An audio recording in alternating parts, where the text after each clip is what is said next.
Hallelujah. Ògo ni fún Ọlọ́run ní òkè ọ̀run. Ẹ̀mí àwọn wòlíì. A dúpẹ́ fún orí ọ̀fẹ́ tí a tún rí gbà lónìí.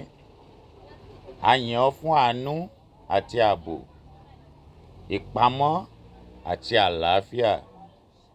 Ẹ ṣé torí pé ẹ jẹ́ a rógun ìdààmú. Láti January títí di àkókò yìí, bàbá ẹ jẹ́ wàhálà ò ṣẹlẹ̀ sí wa. Torí ọ̀pọ̀ òjò ló ti rọ̀ tílẹ̀ ti fi mú. Ṣùgbọ́n síbẹ̀síbẹ̀ a rí àánú gbà. Ògo ni fún orúkọ rẹ.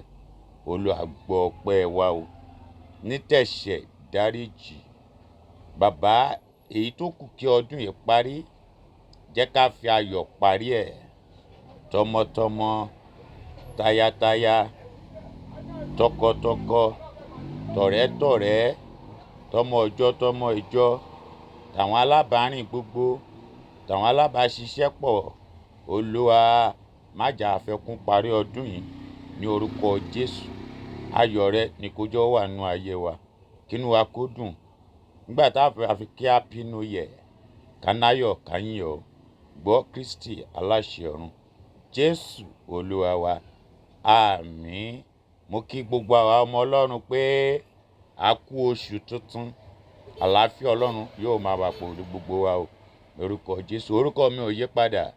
Ajiyinrere James Adeniyi, tí gbogbo wa mọ̀ sí kíni kí n ṣe Ọlọ́run 1930.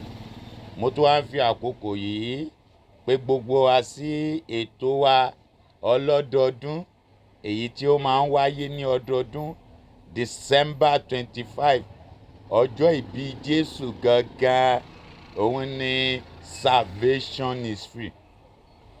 Àrọ̀ wá ẹ jẹ́ á jáde, gbogbo àwa ajínrere la pè nílé lóko, lẹ́yìn ó di pé ẹ wá darapọ̀ mọ́ wa. It's an interdenominational program. Kò ní ṣe pẹ̀lú ìjọ tó ń lọ. Jájọ lọ kéde àlàáfíà, kájọ lọ kéde ayọ̀, kájọ lọ kéde ìfẹ́ fún gbogbo ènìyàn pé Jésù nífẹ̀ẹ́ wọn. Torí pé Ọlọ́run fẹ́ aráyé tó bẹ́ẹ̀ gẹ́, ó fi ọmọ bíbí rẹ̀ kan ṣoṣo fún wa. A bí Jésù nítorí ìfẹ́, ó kú nítorí ìfẹ́, ó jíǹde nítorí ìfẹ́. Nítorí náà mo rọ̀ wá, ẹ jẹ́ á jáde ká lọ kéde ìfẹ́. Jésù ni ìfẹ́, Ọlọ́run ni ìfẹ́, ó fẹ́ gbogbo aráyé. Ẹ jẹ́ á lọ kéde ìfẹ́. Salvation is free. Gbogbo ajínrere à ń pè wá, gbogbo ibi tí ẹ bá wà, ẹ fẹ́ mọ̀ sí pé báwo lẹ ṣe fẹ́ débẹ̀, àbí bo ló ti ń ṣẹlẹ̀. Mòwe Ìbàfò ló ti ń ṣẹlẹ̀ láti máa gbéra. Kára Ìbàfò Unity Estate phase 1 láti máa gbéra ní on the 25 December 25 oṣù tí a wà yìí. A máa gbéra ní aago 7 òwúrọ̀ láti lọ kéde ìgbàlà. A tún wá padà sí ilé láti wá ṣe àjọyọ̀. Jíjẹ mímú wà, aṣọ ọ̀fẹ́ sì wà, aṣọ ìgbàlà wà fún gbogbo ajínrere tó bá ń lọ. Ọ̀fẹ́ ni ìgbàlà. Ọlọ́run ò gbowó. Ògo ni forúkọ Ọlọ́run.